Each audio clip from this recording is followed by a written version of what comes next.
Aprendizagem pelas consequências, o controle aversivo. Objetivos do capítulo. Ao final deste capítulo, espera-se que o leitor seja capaz de definir, identificar e prover exemplos de contingências de reforçamento negativo, contingências de punição positiva e contingências de punição negativa.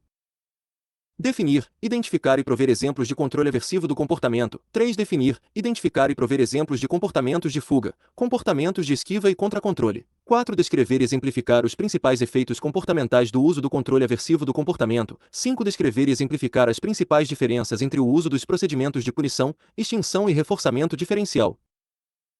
Como já sabemos, o comportamento operante é aquele que produz modificações no ambiente e é afetado por elas. Chamamos tais modificações no ambiente de consequências do comportamento. Já vimos um tipo dessas consequências, as chamadas consequências reforçadoras. Os exemplos apresentados até então ilustram um subtipo de consequências reforçadoras, denominadas consequências reforçadoras positivas, cujo processo comportamental, assim como o procedimento do qual elas fazem parte, é denominado reforçamento positivo. O termo reforçamento é utilizado porque a apresentação dessa consequência resulta no aumento ou na manutenção da probabilidade de o comportamento reforçado voltar a ocorrer.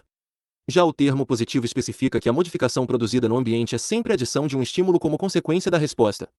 Por exemplo, quando o rato pressiona a barra, uma gota de água é adicionada ao seu ambiente. Quando a criança pede um doce, ela o recebe. Ela não tinha o doce, agora tem. Ambos os comportamentos, pressionar a barra e pedir doce, terão sua probabilidade mantida ou aumentada em função da adição de um estímulo ao ambiente do rato e da criança, respectivamente. Da mesma forma, nos demais exemplos de reforçamento positivo vistos no capítulo 3, o organismo comportava-se em função do seu comportamento ter produzido a adição de estímulos reforçadores em seu ambiente. Neste capítulo, veremos que existem outros tipos de consequências do comportamento que também aumentam sua frequência, consequências reforçadoras negativas, bem como algumas que diminuem sua frequência, consequências punitivas positivas e negativas. Ao controle exercido sobre a probabilidade de ocorrência do comportamento por esses tipos de consequências damos o nome de controle aversivo. Antes de mais nada, precisamos esclarecer o que significa, em linhas gerais, o termo controle para análise do comportamento. Na linguagem cotidiana, essa palavra tem diversos significados que são diferentes do significado técnico que ela tem para a ciência da análise comportamental. No linguajar do analista do comportamento, o termo controle significa, de forma geral, que a probabilidade de ocorrência do comportamento depende das modificações que ele causa no ambiente. Se uma determinada consequência altera a probabilidade de ocorrência de um comportamento, dizemos que ela controla o comportamento que a produz. Como já visto, consequências reforçadoras positivas aumentam ou mantêm a probabilidade de o comportamento ocorrer pela adição de um estímulo ao ambiente. Nesse sentido, dizemos que a consequência reforçadora positiva controla o comportamento. Por exemplo, quando uma adolescente convida uma amiga para ir ao cinema, e esta aceita, é muito provável que a jovem volte a convidá-la mais vezes no futuro. Nesse sentido, dizemos que o aceite do convite é uma consequência reforçadora positiva, ou seja, controla o comportamento de convidar, tornando-o mais provável de ocorrer novamente. As consequências reforçadoras negativas e as consequências punitivas positivas e negativas também são consequências do comportamento que exercem controle sobre ele. Elas alteram a probabilidade de ocorrência do comportamento. Por esse motivo, dizemos que esses três tipos de consequência do comportamento também o controlam. Tradicionalmente, em análise do comportamento, o controle exercido por eles é denominado de controle aversivo do comportamento, ou, simplesmente, controle aversivo. As contingências de controle aversivo são corriqueiras: frear o carro próximo a um radar, cuja consequência é evitar uma multa de trânsito; manter a frequência às aulas, cuja consequência é não ser reprovado por faltas; deixar de consumir bebidas alcoólicas em excesso após esse comportamento ter tido como consequência ressacas severas; parar de emprestar os jogos de videogame para os amigos que nunca devolveram os empréstimos anteriores, e assim por diante. Apresentando de forma resumida, o controle aversivo diz respeito ao aumento na frequência do comportamento por reforçamento negativo e à diminuição na sua frequência por punição positiva ou negativa. Vimos no capítulo anterior que estímulos que resultam na manutenção ou no aumento na probabilidade de o comportamento ocorrer novamente são denominados estímulos reforçadores. Quando eles cumprem sua função por sua adição contingente à ocorrência de uma resposta, são denominados estímulos reforçadores positivos. Quando a manutenção ou o aumento na probabilidade de emissão de um comportamento resulta da remoção ou da evitação da apresentação de um estímulo ao ambiente, chamamos esse estímulo consequente de estímulo reforçador negativo. Quando a probabilidade de ocorrência de um comportamento é reduzida em função da adição de um estímulo ao ambiente como sua consequência, denominamos esse estímulo consequente de estímulo punitivo positivo. Por fim, quando a probabilidade de ocorrência de um comportamento é reduzida em função da retirada de um estímulo do ambiente, denominamos o estímulo consequente de estímulo punitivo negativo. Os estímulos reforçadores negativos e os estímulos punitivos positivos também são chamados de estímulos aversivos, lembrando que estes, assim como os demais conceitos abordados até o momento, são definidos funcionalmente, isto é, a partir do efeito que produzem sobre o comportamento. Não existem estímulos eminentemente aversivos, ou seja, que serão aversivos para todos os organismos ou em todas as situações. Por exemplo, uma música sertaneja ou funk carioca podem ser estímulos extremamente aversivos para o comportamento de algumas pessoas, mas reforçadores poderosos para o comportamento de outras. O reforçamento não se dá apenas pela apresentação de estímulos, como os aplausos para um solo de guitarra e a água para a resposta de pressão à barra, mas também por sua retirada. Por exemplo, se respostas de pressão à barra forem seguidas da remoção do choque elétrico no piso de uma caixa de Skinner, e a sua frequência for alta quando o choque ocorrer, podemos dizer que a suspensão do choque está reforçando o comportamento de pressionar a barra. Porém, o choque reforça esse comportamento por sua remoção, e não por sua apresentação, como ocorre no caso da adição de água. O mesmo raciocínio vale para o vizinho que frequentemente liga para o apartamento de cima pedindo para os moradores fazerem menos barulho. Se os vizinhos de cima param de fazer barulho após a ligação, dizemos que a retirada do barulho reforça o comportamento de ligar e pedir silêncio. Nesses exemplos, a contingência é classificada como de reforçamento, porque houve um aumento na frequência probabilidade de um comportamento. Também é classificada como de reforçamento negativo, porque sua consequência foi a retirada de um estímulo do ambiente. O estímulo retirado do ambiente é chamado de reforçador negativo. No exemplo anterior, a retirada do barulho era a consequência reforçadora negativa, o que, por sua vez, nos permite classificar o barulho como um estímulo reforçador negativo ou um estímulo aversivo. A seguir estão mais alguns exemplos de contingências de reforçamento negativo. 1. Colocar óculos de sol, cuja consequência é a diminuição da luminosidade na retina, é um exemplo de comportamento mantido por reforçamento negativo.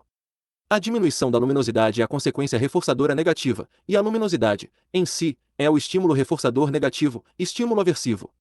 A relação entre a resposta de colocar os óculos e a retirada de luz da retina é chamada de contingência de reforçamento negativo. 2. Passar protetor solar e evitar queimaduras é um comportamento mantido por reforçamento negativo. As queimaduras se constituem no estímulo reforçador negativo evitado pela resposta de usar protetor solar. A contingência em vigor é a de reforçamento negativo, uma vez que a resposta em questão é reforçada por evitar a apresentação de um estímulo reforçador negativo. 3. Caso uma garota brigue com seu namorado quando ele fuma, é possível que ele passe a chupar um drops após fumar um cigarro. Com isso, ele evita a briga se sua namorada não perceber que ele fumou. Nesse caso, a briga é um estímulo reforçador negativo evitado pela resposta de chupar um drops. Novamente, temos uma contingência de reforçamento negativo, em que a resposta de chupar um drops é reforçada por evitar a apresentação da briga. É importante notar que, em todos os exemplos, os comportamentos tiveram sua frequência aumentada ou mantida. O reforçamento negativo, assim como o positivo, é uma operação, um procedimento em que a consequência do comportamento aumenta a probabilidade de ele voltar a ocorrer. A diferença básica entre o reforçamento positivo e o negativo reside no modo de consequenciar o comportamento. No primeiro, um estímulo é acrescentado ao ambiente; no segundo, um estímulo é retirado ou deixa de ser apresentado no ambiente. Por exemplo, podemos aumentar a probabilidade de um rato pressionar uma barra utilizando reforçamento positivo ou reforçamento negativo. Veja o exemplo da tabela 4.1. Tabela 4.1 Reforçamento positivo versus reforçamento negativo. Reforçamento positivo.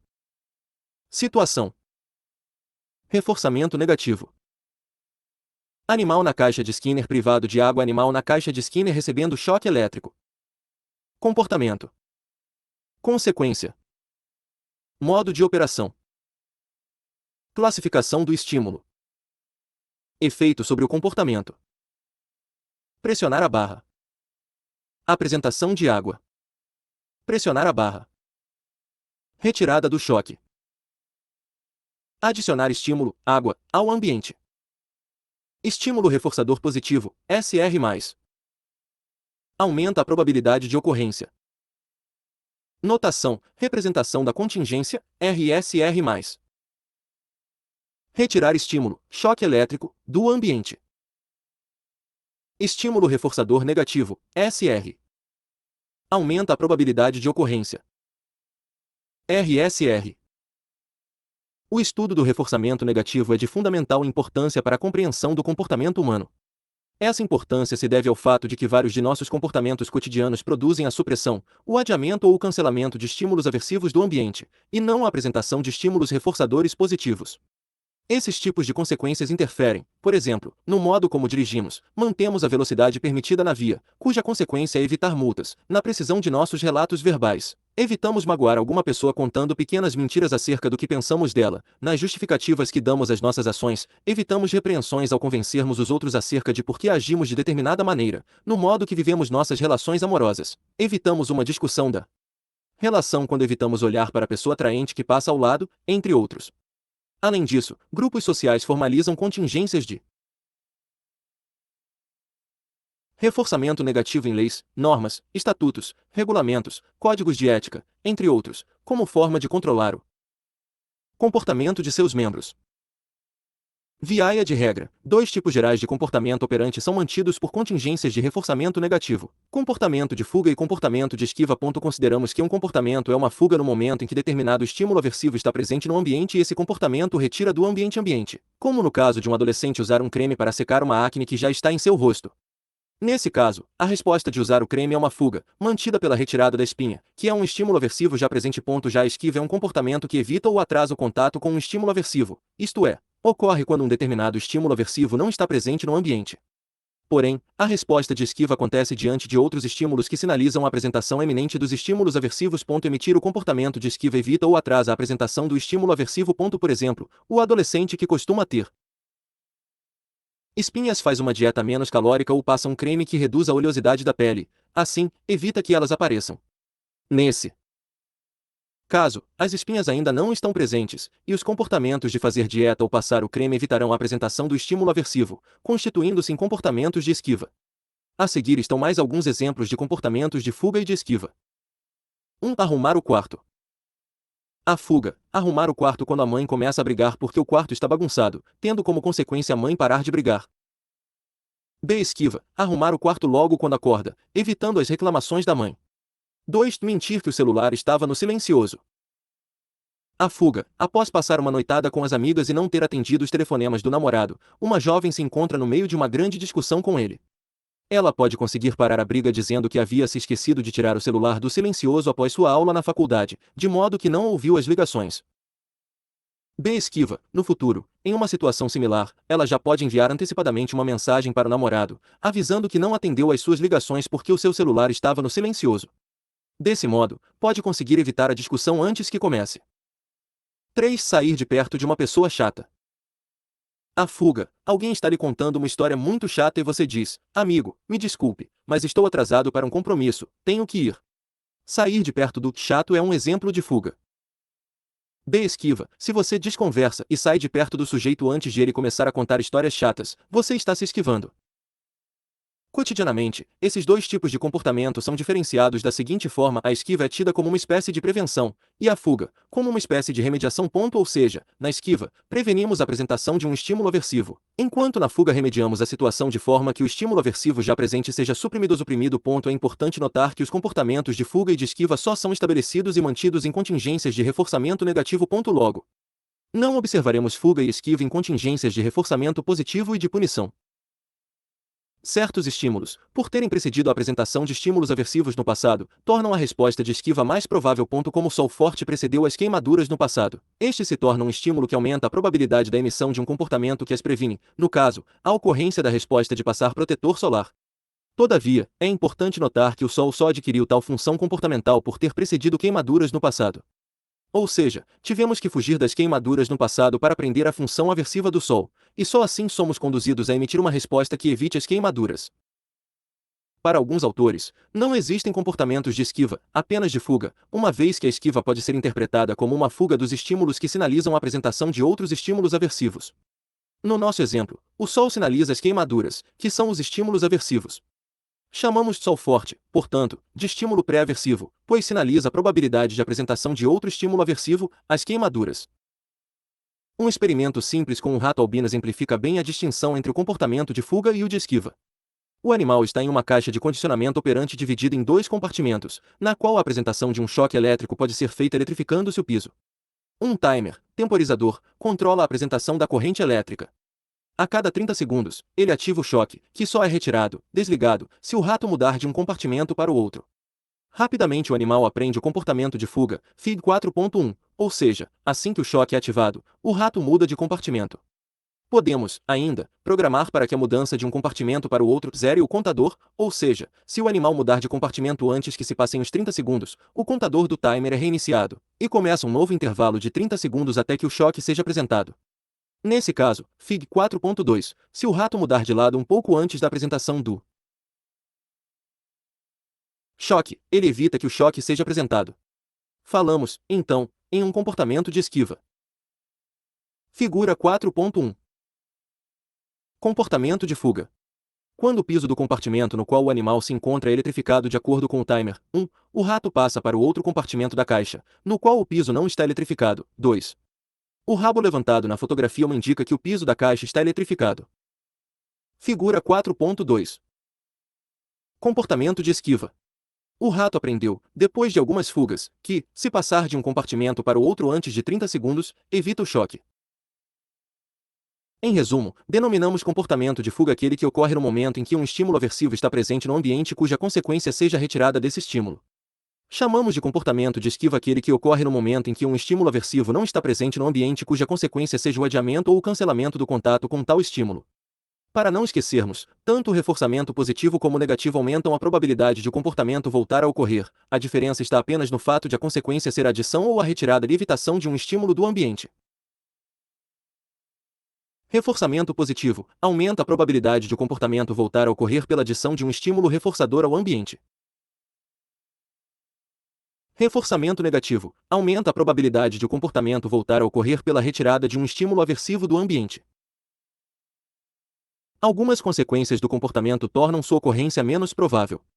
Essas consequências são chamadas de punição positiva e negativa. Punição, em outras palavras, é um tipo de consequência do comportamento que torna a sua ocorrência menos provável. A distinção entre punição positiva e negativa consiste na mesma distinção feita com relação ao reforçamento positivo e negativo, se um estímulo é acrescentado ou subtraído do ambiente. Tanto a punição positiva quanto a negativa diminuem a probabilidade de o comportamento que as produziu voltar a ocorrer. O termo punição pode ser definido funcionalmente como a consequência que reduz a frequência do comportamento que a produz. Por exemplo, se ingerirmos diferentes bebidas alcoólicas e tivermos ressaca no dia seguinte, esse comportamento será menos provável no futuro. Dizemos, portanto, que tal comportamento foi punido pela ressaca do dia seguinte. Outra vez, o termo punição refere-se a uma relação de contingência entre um comportamento e uma consequência, só que, nesse caso, o efeito da consequência é a redução da frequência ou da probabilidade de ocorrência desse comportamento no futuro. O estímulo que for consequência dessa resposta é denominado de estímulo punidor ou estímulo punitivo, o qual, nesse exemplo, foi a ressaca.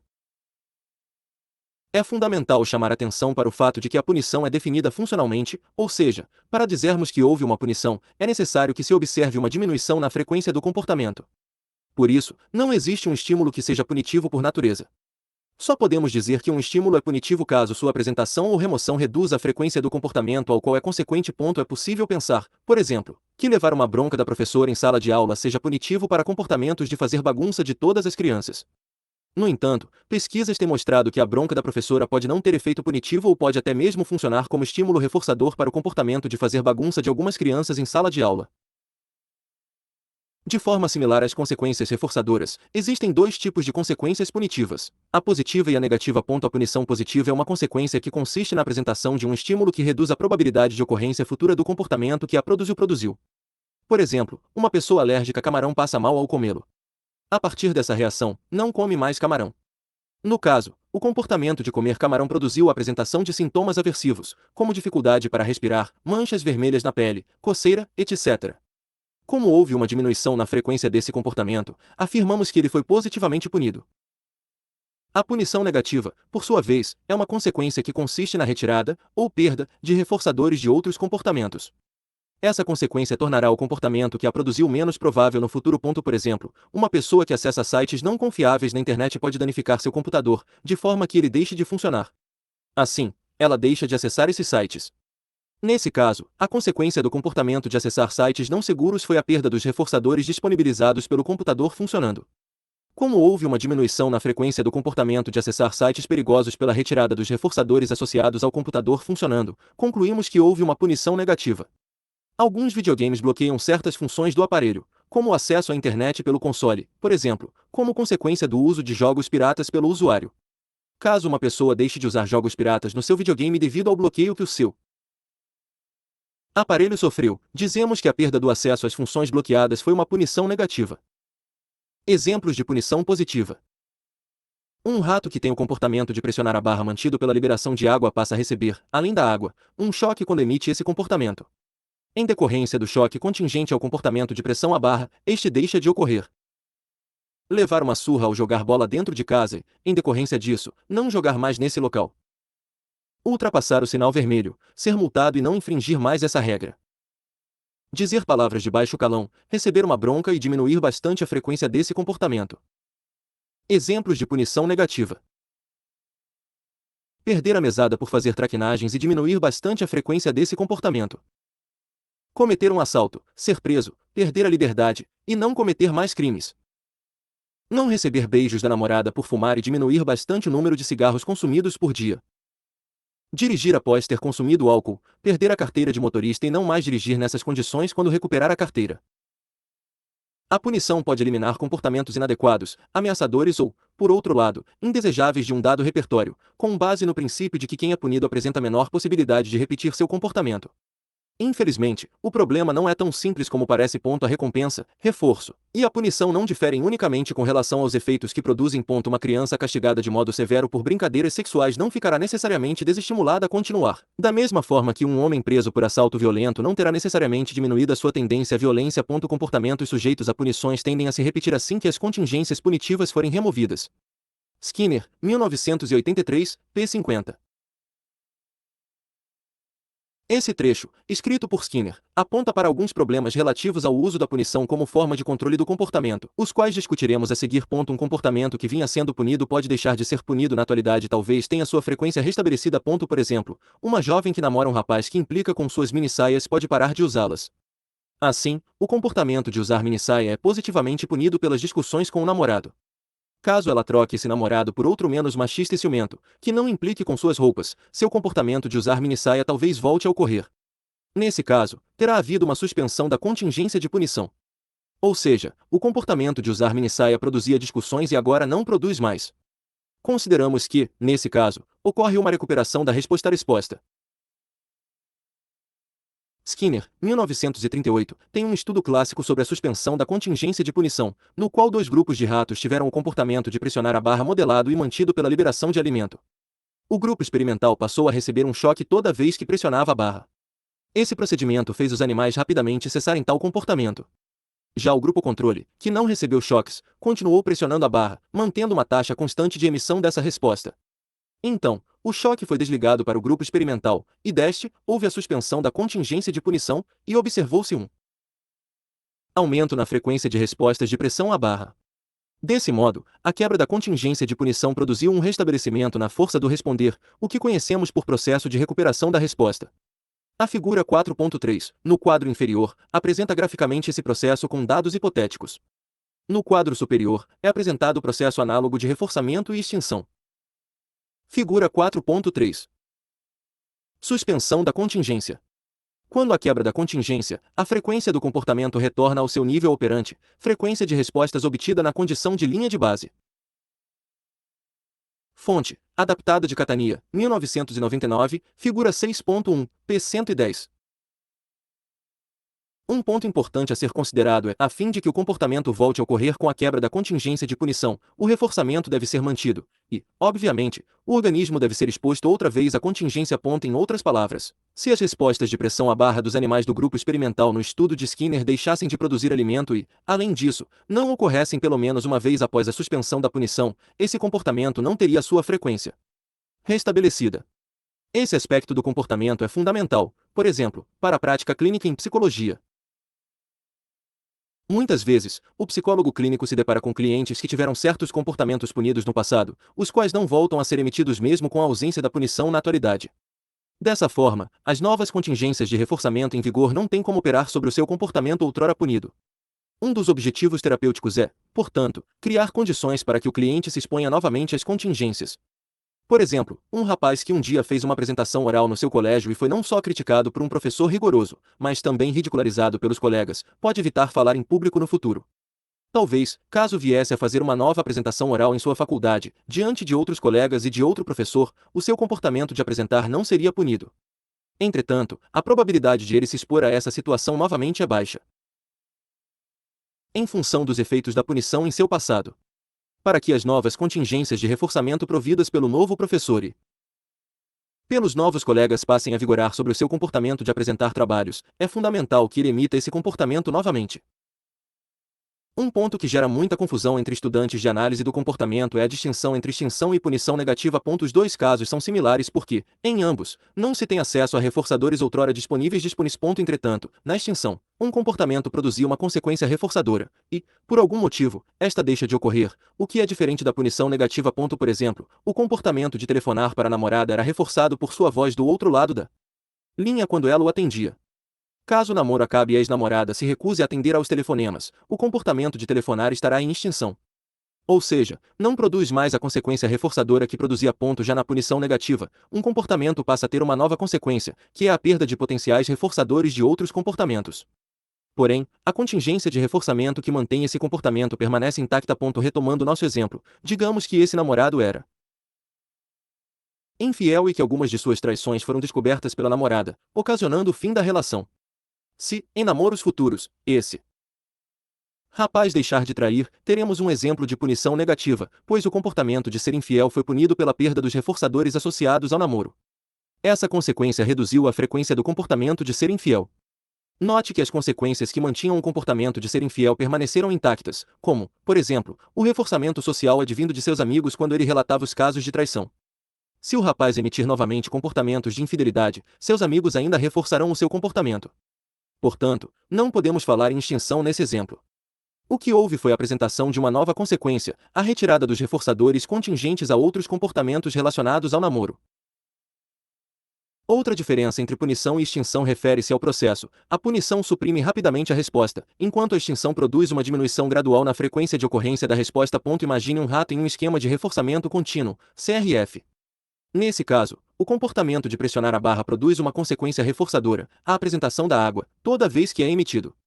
Como já se sabe, se desligássemos o bebedouro, o comportamento de pressionar a barra não mais produziria consequência reforçadora.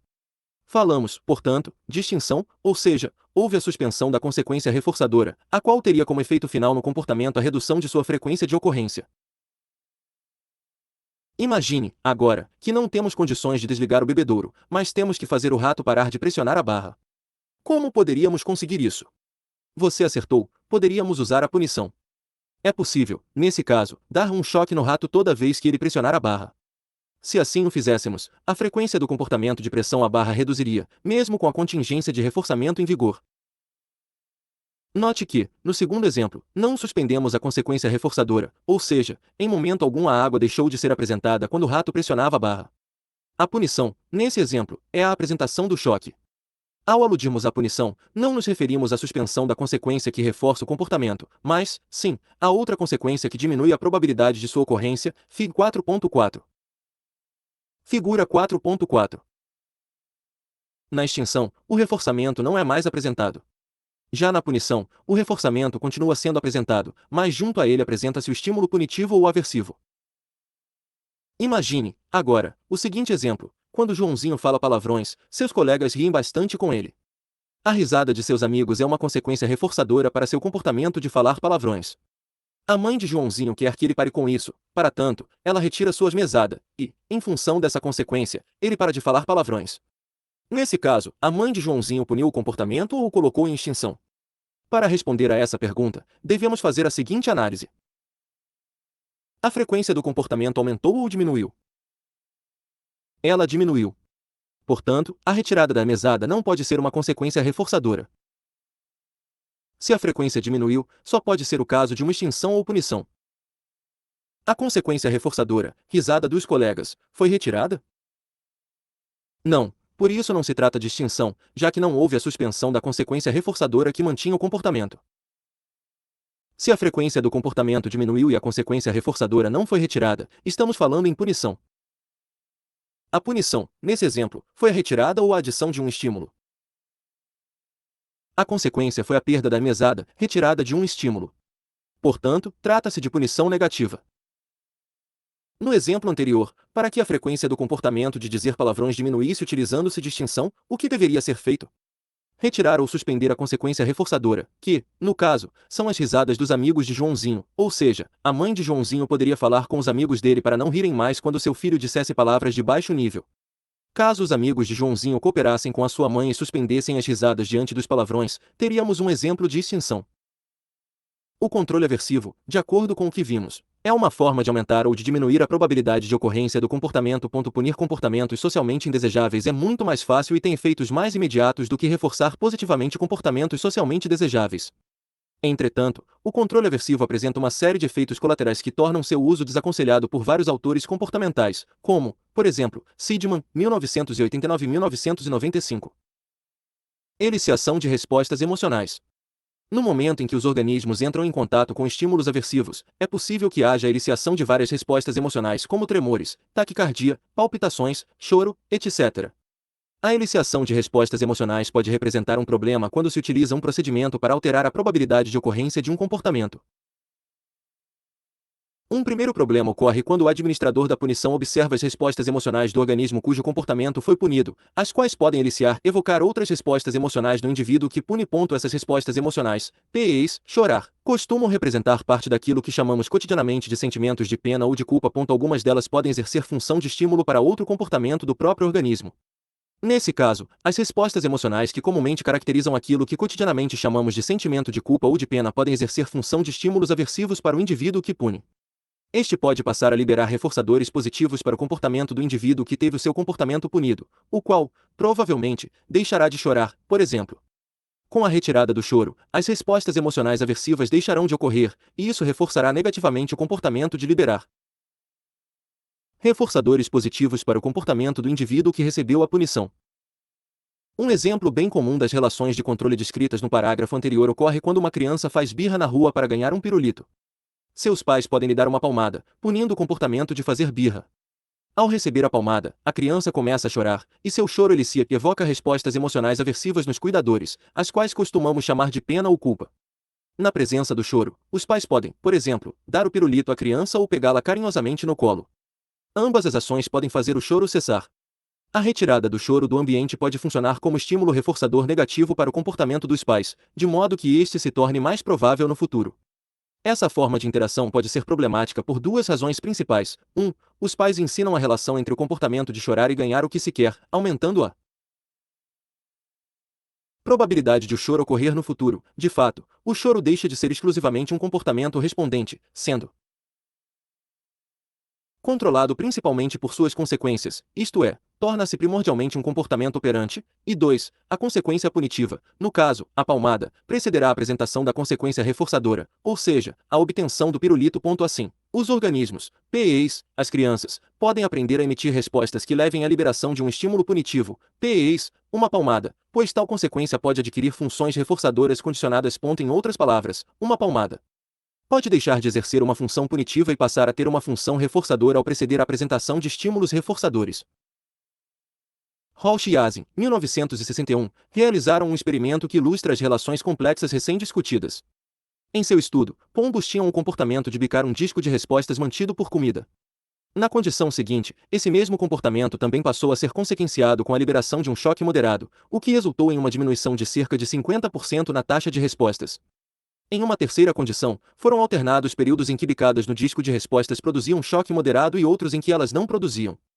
A comida somente era liberada nos períodos em que o choque também era apresentado como consequência do comportamento de bicar o disco de respostas. Os períodos de presença e ausência de choque não eram sinalizados por outros estímulos, como uma luz ou um som. A despeito disso, a taxa de respostas de bicadas nos períodos em que o choque estava presente foi muito maior do que na ausência dele, conforme ilustrado pela figura 4.5. Os autores concluíram que o choque, ou um estímulo, presumivelmente punitivo, pode ter a função de sinalizar que uma dada resposta será reforçada, adquirindo, como será visto no próximo capítulo, funções discriminativas sobre o comportamento operante. Poderíamos pressupor que, se inseríssemos um segundo disco de respostas na caixa de condicionamento operante e tornássemos o início dos períodos de choque consequente às bicadas nesse disco, seria possível modelar o comportamento de bicá-lo. Em outras palavras, o choque teria funções reforçadoras sobre outro comportamento que o produzisse. Figura 4.5. Frequência acumulada de respostas de bicar o disco de um dos pombos utilizados na pesquisa de Walsh e Asin, 1961. Cada gráfico da figura A, B e C mostra os resultados de uma condição experimental. Fonte: adaptada de Walsh e Asin, 1961, p. 226, figura 1. O estudo de Carvalho, 1981, realizado com ratos, investigou essa possibilidade. Em seu experimento, o comportamento de pressionar a barra era mantido pela liberação de água, a qual somente era produzida pelas respostas de pressão à barra na presença de um leve choque. Quando o choque não estava presente, as respostas de pressão à barra não eram reforçadas. Carvalho incluiu um trapézio na caixa de condicionamento operante, cuja pressão tinha como consequência a produção do choque. A apresentação do choque que sinalizava a disponibilidade da água para as respostas de pressão à barra foi utilizada como estímulo reforçador condicionado para modelar e manter o comportamento de pressionar o trapézio. Ou seja, o choque adquiriu funções reforçadoras condicionadas sobre o comportamento de pressionar o trapézio. Estímulos reforçadores condicionados são aqueles cuja função reforçadora é adquirida após uma história de aprendizagem. Esses dois experimentos ilustram que estímulos aversivos, quando precedem reforçadores, podem tanto sinalizar a disponibilidade destes como consequências ao comportamento do organismo quanto fortalecer a ocorrência de outros comportamentos que produzam os estímulos previamente aversivos. Em outras palavras, estímulos aversivos podem adquirir funções reforçadoras condicionadas a depender do arranjo temporal das contingências de reforçamento e punição, o que exige muito cuidado de quem utiliza procedimentos punitivos como forma de intervenção sobre a frequência de um dado comportamento. Existe, ainda, outro problema relacionado à eliciação de respostas emocionais decorrentes de controle aversivo: a possibilidade de ocorrência de um condicionamento respondente entre outros estímulos presentes no momento em que o estímulo aversivo é apresentado e o próprio estímulo aversivo-aversivo. Por exemplo, quem pune ou reforça negativamente em excesso poderá adquirir a função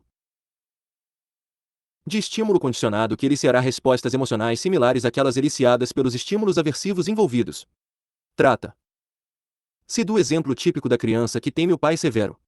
Seu filho o teme, uma vez que a sua presença eliciará respostas emocionais que exercem a função de estímulo aversivo. De forma similar, uma garota que controla o comportamento do namorado com chantagens emocionais, isto é, usa de reforçamento negativo e de punição, pode adquirir a função de estímulo aversivo condicionado. O namorado poderá passar a se sentir desconfortável na presença da moça, pois ela adquiriu a função de estímulo condicionado que elicia respostas emocionais similares às eliciadas por suas chantagens emocionais. Outra implicação do uso do controle aversivo e da sua capacidade de eliciar respostas emocionais é o chamado paradoxo da aprendizagem por reforçamento negativo. Conforme apresentado, o reforçamento negativo aumenta a probabilidade do comportamento que o elimina ou adia. Entretanto, a apresentação do estímulo aversivo pode eliciar respostas reflexas que dificultam a emissão do comportamento operante que retiraria ou adiaria esse estímulo. Em outras palavras, o único comportamento que retiraria ou adiaria o estímulo aversivo torna-se menos provável devido às respostas reflexas eliciadas por ele, o que certamente representa um paradoxo. Tomemos como exemplo uma criança que apresenta gagueira. Caso ela fale corretamente, seu pai não faz comentários. Porém, quando ela gagueja, houve a crítica do cuidador. Podemos dizer que falar corretamente é mantido por reforçamento negativo. Quando o pai critica a criança ao gaguejar, essas críticas podem eliciar respostas reflexas, por exemplo, tremores, que tornam menos provável a emissão do comportamento operante de falar corretamente. Nesse caso, gaguejar torna-se mais provável do que falar corretamente. Supressão de outros comportamentos além do comportamento punido. O efeito da punição não se restringe ao comportamento que produziu a consequência punitiva. Outros comportamentos que estiverem ocorrendo temporalmente próximos ao momento da apresentação do estímulo punitivo ou que tenham semelhança com o comportamento punido podem ter a sua frequência reduzida. Por exemplo, imagine uma festa de crianças em que Joãozinho está correndo, pulando, conversando e dançando. Em sua empolgação, ele estoura um balão próximo a um adulto, que se assusta. O adulto imediatamente lhe dá uma forte palmada. É provável que Joãozinho pare de estourar balões, mas, além disso, os demais comportamentos que ele apresentava também poderão ter a sua frequência reduzida. Nesse sentido, o efeito da punição interferirá nos comportamentos aos quais ela não foi contingente. Mesmo que o correr, o brincar e o dançar não tenham produzido a apresentação do estímulo punitivo, por ocorrerem temporalmente próximos a ela, também poderão ter a sua frequência reduzida.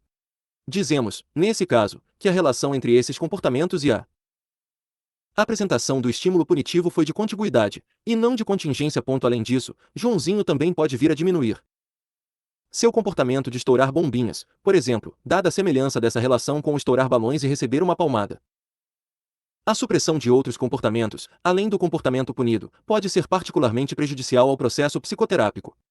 Por exemplo, um cliente cooperou com o trabalho do terapeuta ao permitir que este investigasse diversos temas ao longo da sessão, respondendo às suas perguntas acerca de qualquer assunto. Em um momento da terapia, esse cliente relata que bateu novamente em seu filho adolescente, comportamento que já havia se comprometido a deixar de emitir.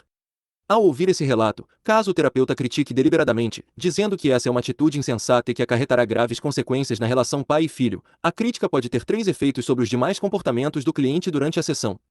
O primeiro poderia ser uma diminuição na frequência do comportamento de bater no filho. O segundo seria o cliente não mais contar para o terapeuta quando tiver batido no filho. O terceiro, que não é excludente aos demais, seria uma diminuição na frequência dos outros comportamentos que estavam ocorrendo temporalmente próximos ao momento no qual a crítica foi feita. Por exemplo, ele pode deixar de responder às perguntas do terapeuta acerca dos tópicos mais relevantes para o tratamento. Por essas razões, e algumas outras que serão discutidas ao longo do livro, não é recomendado o uso de controle aversivo como forma de intervenção em terapia e em outros contextos de aplicação da psicologia, como na escola, por exemplo. Ocorrência de respostas incompatíveis com o comportamento punido. Após a punição de um comportamento, é possível que os organismos, em geral, passem a emitir uma segunda resposta que torne improvável a repetição do comportamento punido.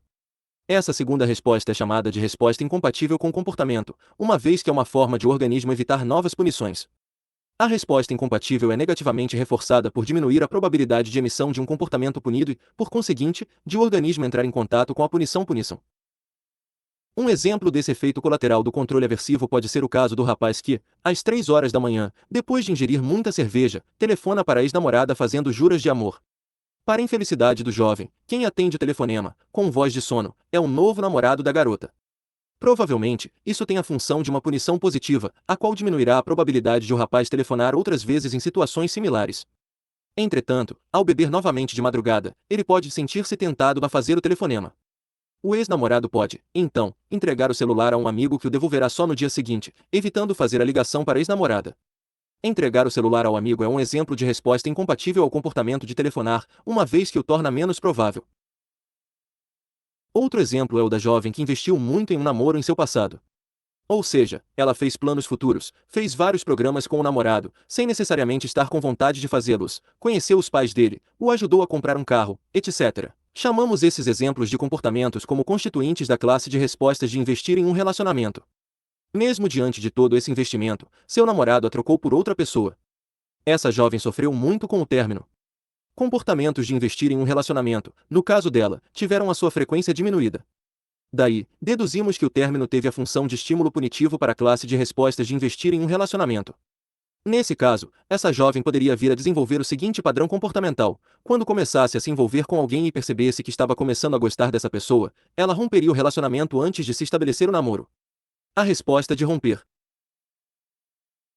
relacionamentos ainda no início pode ser considerada incompatível com a classe de respostas de investir em um relacionamento, a qual foi punida no passado.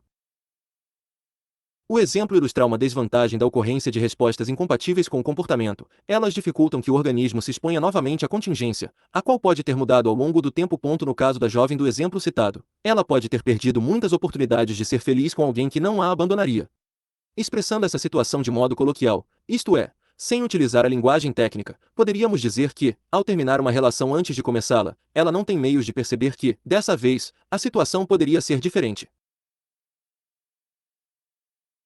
As respostas incompatíveis ao comportamento punido são, na realidade, respostas de esquiva, uma vez que adiam a apresentação de um estímulo aversivo que ainda não está presente. A relevância de se descrevê-las aqui, em separado, é o fato de atuarem sobre a probabilidade de ocorrência de um comportamento do próprio organismo. Essa resposta de esquiva exemplificaria o que foi denominado por Skinner, 1953, de resposta de autocontrole, isto é, respostas do indivíduo que modificam o ambiente, alterando a probabilidade de emissão de outro comportamento desse mesmo indivíduo. Nas palavras do próprio Skinner, o organismo pode tornar a resposta punida menos provável alterando as variáveis das quais é função. Qualquer comportamento que consiga fazer isso será automaticamente reforçado. Denominamos esses comportamentos de respostas de autocontrole. As consequências positivas e negativas geram duas respostas relacionadas uma à outra de modo especial. Uma resposta, a controladora, afeta variáveis de maneira a mudar a probabilidade da outra, a controlada. A resposta controladora pode manipular qualquer das variáveis das quais a resposta controlada é função. Portanto, há muitas formas diferentes de autocontrole. Skinner, 1953, pp. 230-231. Um exemplo de contracontrole ocorre quando um motorista freia o carro próximo a um radar medidor de velocidade, reduzindo a velocidade do automóvel para a permitida para aquela via. Ao fazê-lo, o motorista evita que o Departamento de Trânsito puna o seu comportamento de dirigir acima do limite de velocidade. Na realidade, a função punitiva da multa seria a de suprimir o comportamento dos motoristas de excederem a velocidade permitida. A resposta de frear na presença apenas do radar é negativamente reforçada, ou seja, evita a aplicação da multa e permite que o motorista trafegue acima da velocidade da via.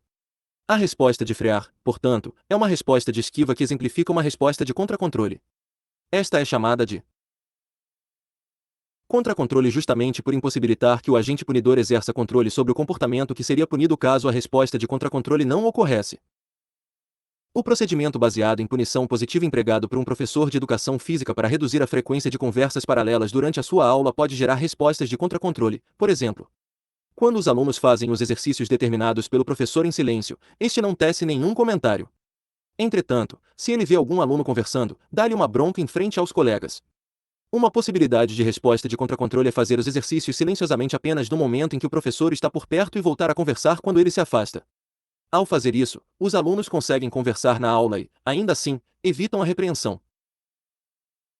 Os dois exemplos citados envolvem contingências de punição positiva, ou seja, os comportamentos de dirigir acima da velocidade da via e de conversar na aula são punidos positivamente pela multa e pela repreensão, respectivamente. O exemplo a seguir ilustra a emissão de uma resposta de contracontrole decorrente de uma contingência de reforçamento negativo. Todo dia, às 19 horas, a mãe de Pedro começa a mandá-lo tomar banho. O garoto, geralmente entretido jogando em seu tablet, demora a atender ao pedido da mãe. Esta, por sua vez, continua a mandá-lo tomar banho, de modo cada vez mais vigoroso, até que ele o faça. Pedro pode entrar no banheiro, ligar o chuveiro e continuar jogando em seu tablet sem entrar debaixo d'água e, com isso, fazer sua mãe parar de mandá-lo tomar banho. Essa situação, tão comum entre crianças e adolescentes, virou até um verso da música no mundo. Da lua, do biquíni cavadão, não quero mais ouvir a minha mãe reclamar, quando eu entrar no banheiro, ligar o chuveiro e não me molhar. Diferentemente dos exemplos de dirigir acima da velocidade da via e de conversar na aula de educação física, no exemplo do banho, temos uma contingência de reforçamento negativo, conforme ilustrado na figura 4.6. Figura 4.6. Exemplos de respostas de contracontrole decorrentes de contingências de punição positiva e de reforçamento negativo. O comportamento de mentir, muitas vezes, tem função de esquiva e, neste caso, pode ser considerado um exemplo de contracontrole. No famoso desenho animado Os Simpsons da Fox, podemos constatar um exemplo dessa relação. Um dos personagens, Bart Simpson, é um garoto de 9 anos que não é um aluno muito estudioso.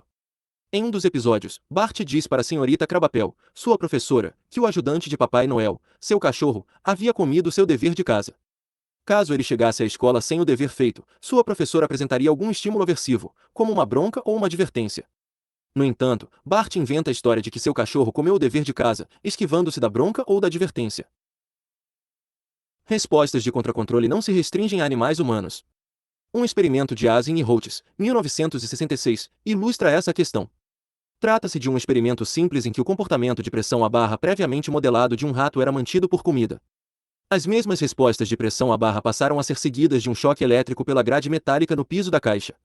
Essas respostas, portanto, eram seguidas da apresentação de comida e de choques elétricos. O ratou passou a deitar de costas na grade do piso da caixa enquanto pressionava a barra.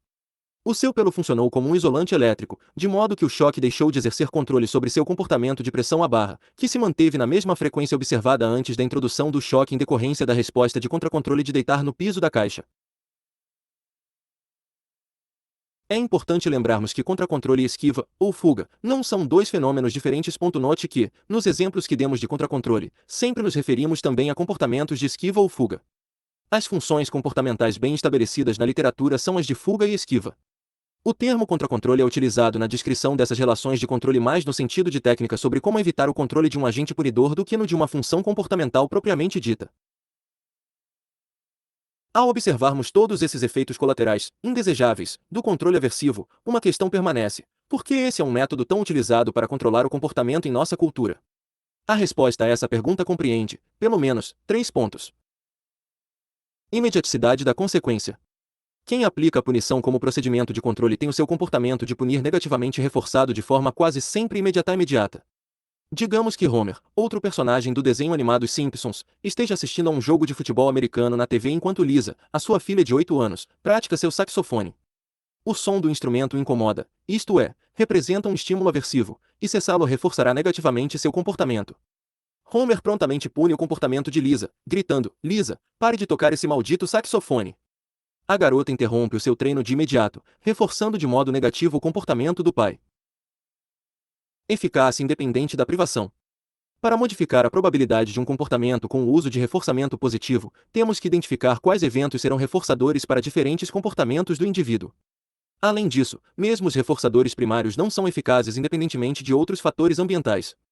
Caso o organismo não esteja privado do estímulo reforçador em questão, este não será eficaz. Desse modo, a manipulação de reforçadores positivos como forma de intervenção dependerá do manejo direto de seu valor reforçador, o que pode ser muito custoso, demorado ou mesmo inacessível para quem lida com tais contingências. Esse fato também nos ajuda a entender o que torna o comportamento de punir tão provável. Por exemplo, uma palmada será aversiva independentemente de privação, ou seja, será eficaz para punir ou para reforçar de modo negativo o comportamento de uma criança, provavelmente, em qualquer situação. É provável que pais tentem interferir de diferentes modos no ambiente de seus filhos para que façam o dever de casa, por exemplo. Eles podem reforçar positivamente o comportamento de fazer a lição disponibilizando doces contingentemente à sua ocorrência. Entretanto, se a criança não estiver privada de doces, estes não serão eficazes como estímulos reforçadores, ou seja, não aumentarão a probabilidade do comportamento de fazer o dever. Porém, se os pais derem-lhe uma palmada caso não faça o dever de casa, é provável que ela venha fazê-lo, evitando as palmadas. Note que, para a palmada reforçar negativamente o comportamento de fazer o dever de casa, não foi necessário privar a criança de nenhum estímulo. Facilidade no arranjo das contingências. Existem procedimentos alternativos ao controle aversivo, como discutiremos a seguir. Esses procedimentos são mais aconselháveis do que o controle aversivo devido aos efeitos colaterais deste último. Entretanto, sua aplicação é mais trabalhosa do que a dos procedimentos baseados em controle aversivo-aversivo. No caso do exemplo do Homer e da Lisa, Homer poderia sentar-se perto da filha para ouvi-la quando tocasse o saxofone em outro horário que não o do jogo, elogiá-la nessas ocasiões, ou sair com ela para tomar um sorvete quando acabasse o ensaio. Esses procedimentos provavelmente fariam a pequena Lisa parar de tocar o instrumento na hora do jogo e evitariam os efeitos colaterais da punição. No entanto, Homer teria mais trabalho para diminuir a frequência do comportamento de Lisa de tocar o saxofone na hora jogo. Dessa forma, ele teria que 1. Ouvir o som do instrumento, o que pode ser aversivo para ele. 2. Levá-la para tomar sorvete, considerando a sua privação de sorvete. E 3. Estar presente nos momentos em que Lisa estivesse tocando ponto em comparação ao comportamento de dar um berro. O controle do comportamento por reforçamento positivo envolve a emissão de mais respostas que, em geral, são mais custosas e levarão mais tempo para produzir seus efeitos. A consequência final desse processo é que tendemos mais a punir ou a reforçar negativamente o comportamento do que controlá-lo por reforçamento positivo, a despeito de todas as desvantagens do controle aversivo. Porém, a divulgação e a comprovação empírica dos efeitos indesejáveis desse tipo de controle podem sensibilizar pais e educadores para que utilizem procedimentos baseados em reforçamento positivo a fim de controlar o comportamento de seus filhos e alunos, por exemplo. Ao desaconselharmos o uso do controle aversivo, temos que sugerir alguns procedimentos alternativos. Felizmente eles existem. A seguir, apresentaremos alguns deles. Reforçamento positivo em substituição ao reforçamento negativo. Caso queiramos aumentar a probabilidade de emissão de um comportamento, podemos fazê-lo por reforçamento positivo ao invés de negativo. Um professor de boxe pode elogiar os golpes corretos de seus alunos em vez de criticar os incorretos, por exemplo. Uma garota pode ser mais carinhosa com seu namorado quando ele consegue combinar o sapato com o cinto, em vez de ficar emburrada toda vez que ele usa pochete na cintura.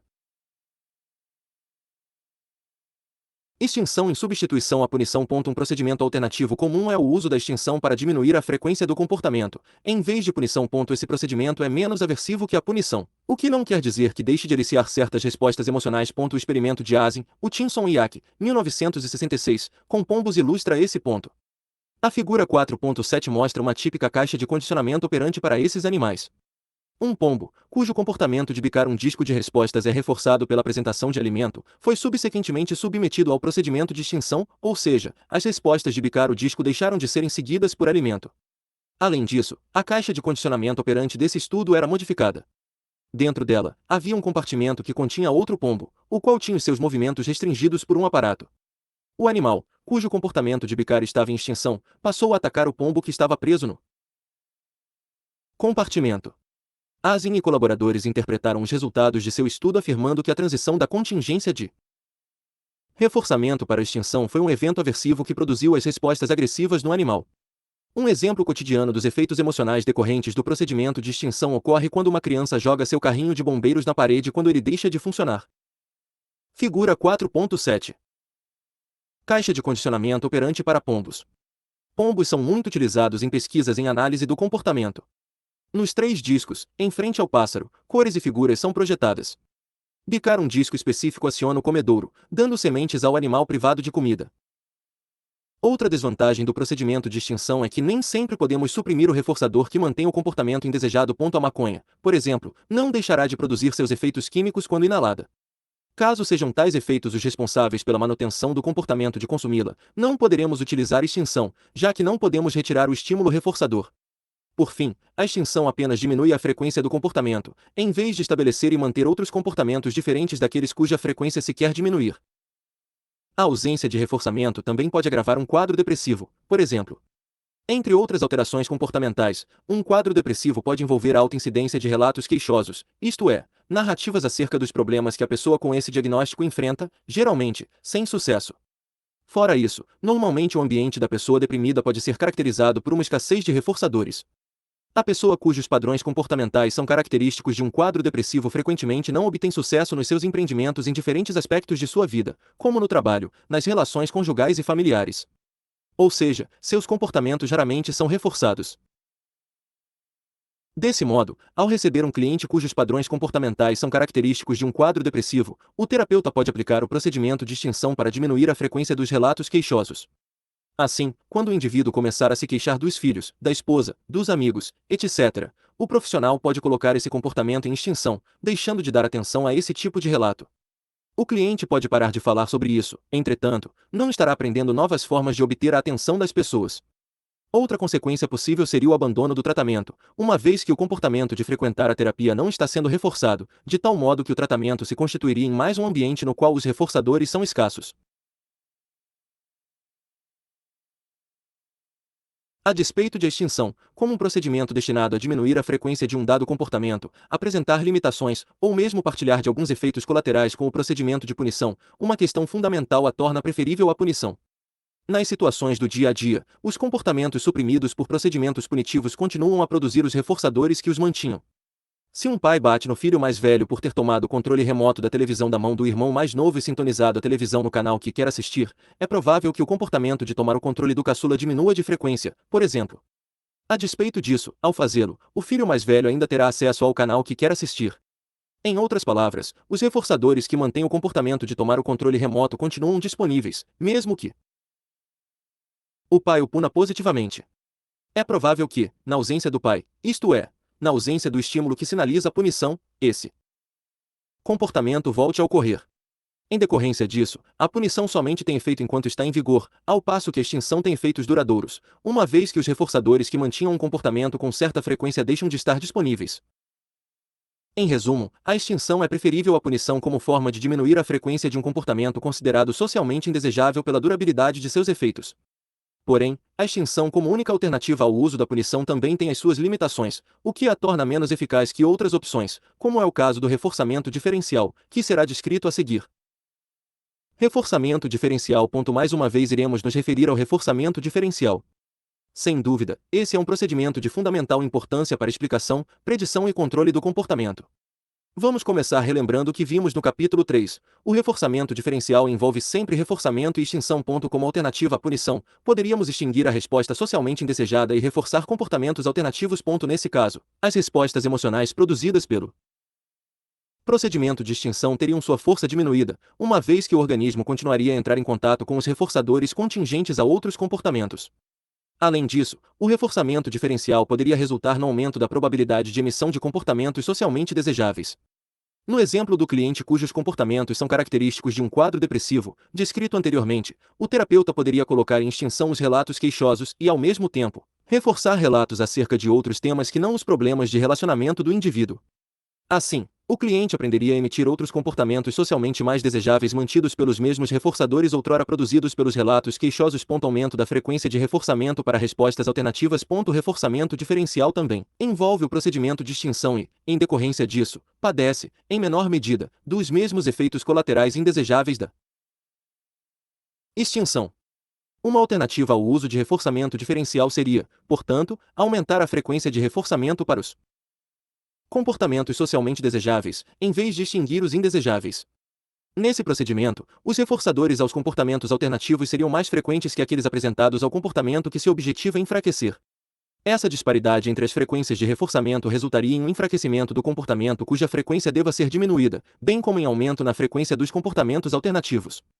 No caso do exemplo do cliente deprimido, o procedimento seria continuar dando atenção, em alguma medida, aos seus relatos queixosos e, ao mesmo tempo, aumentar a frequência de reforçamento para outros tipos de relato verbal. Dessa forma, o indivíduo aprenderia novos comportamentos socialmente mais desejáveis e que obteriam a atenção das outras pessoas.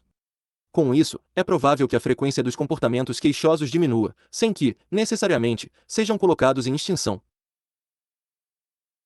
Esse procedimento também é útil para intervir em comportamentos que não podem ser colocados em extinção pela impossibilidade de se eliminar a apresentação da consequência reforçadora. Por exemplo, o comportamento de fumar maconha produz reforçadores advindos do efeito químico de seu consumo. Uma vez que não podemos retirar os reforçadores dos efeitos da droga, poderíamos reforçar com maior frequência outros comportamentos não relacionados ao seu consumo. Dessa forma, é provável que o consumo da substância diminua à medida que a frequência de outros comportamentos é aumentada, por questão de disponibilidade de tempo, por exemplo. Essa intervenção provavelmente é mais lenta que as demais. Em contrapartida, é a menos aversiva para o organismo que emite o comportamento, trazendo menos efeitos colaterais indesejados. Além disso, propicia condições para que o repertório comportamental do organismo seja ampliado.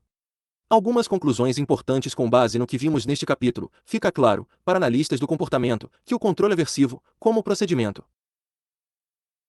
destinado a alterar a probabilidade de emissão de um comportamento, deve ser aplicado apenas em último caso, o que não significa que devamos parar de estudar esse tipo de controle tão frequente em nosso dia a dia.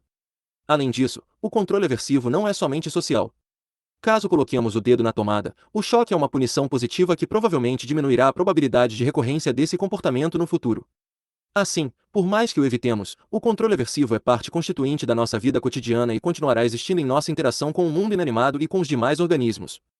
Por fim, não podemos confundir a recomendação de evitar o controle aversivo com a noção de que tudo é permitido. Por exemplo, muitos pais, nas décadas de 1970, 1980 e 1990, confundiram o conselho de não punir com o de deixe seu filho fazer tudo o que quiser. Sem dúvida, uma educação sem limites é quase tão prejudicial quanto uma educação fortemente baseada em procedimentos aversivos. Alguns comportamentos precisam ter sua frequência reduzida, entretanto, se tivermos alternativas à punição, estas devem sempre ser as escolhidas.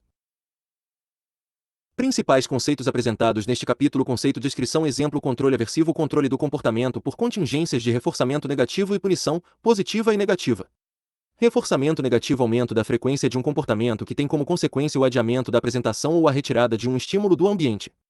O comportamento de mentir sobre ter feito o dever de casa pode ser fortalecido quando evita a apresentação de uma bronca. Estímulo aversivo, estímulo que aumenta a frequência do comportamento que o retirou ou cuja adição reduz a frequência do comportamento que o produziu. Uma multa de trânsito pode ser um estímulo aversivo ao aumentar a probabilidade de frear o carro perto de um radar registrador de velocidade, bem como na medida em que pode diminuir a probabilidade do comportamento de dirigir acima da velocidade. Comportamento de fuga, comportamento mantido por reforçamento negativo que ocorre quando o estímulo aversivo já está presente no ambiente. A consequência reforçadora é a retirada do estímulo aversivo do ambiente. Um cliente está em uma sessão de terapia e o psicólogo faz perguntas que eliciam fortes respostas de ansiedade. O cliente foge ao ir embora da sessão, produzindo a retirada das perguntas ansiogênicas. Comportamento mantido por reforçamento. O cliente do exemplo anterior pode relatar eventos ao longo de esquiva negativo que ocorre antes da apresentação do estímulo aversivo. A emissão da resposta evita a apresentação do estímulo aversivo. Sua semana de forma detalhada e, assim, não dar espaço para que o terapeuta faça as perguntas ansiogênicas. Nesse caso, o comportamento de relatar será uma resposta de esquiva. Punição positiva, consequência do comportamento que reduz sua frequência pela adição de um estímulo aversivo ao ambiente. Um adolescente volta para casa embriagado, toma uma bela surra de seu pai por ter bebido e não mais chega embriagado. Punição negativa, consequência do comportamento que reduz sua frequência pela retirada de um estímulo reforçador de outros comportamentos do ambiente. O adolescente do exemplo anterior volta para casa embriagado, perde a mesada por ter bebido e deixa de chegar embriagado. Respostas incompatíveis, comportamento que reduz a probabilidade de emissão de um comportamento que foi punido no passado. O adolescente que apanhou do pai por chegar embriagado pode deixar o dinheiro e o cartão de crédito em casa, de modo que não tenha como comprar e ingerir bebidas alcoólicas quando sair com os amigos. Contra-controle, comportamento que evita o controle aversivo administrado por um agente controlador. O adolescente do exemplo anterior, quando fica embriagado, inventa uma desculpa e dorme na casa dos amigos. Desse modo, evita a surra do pai.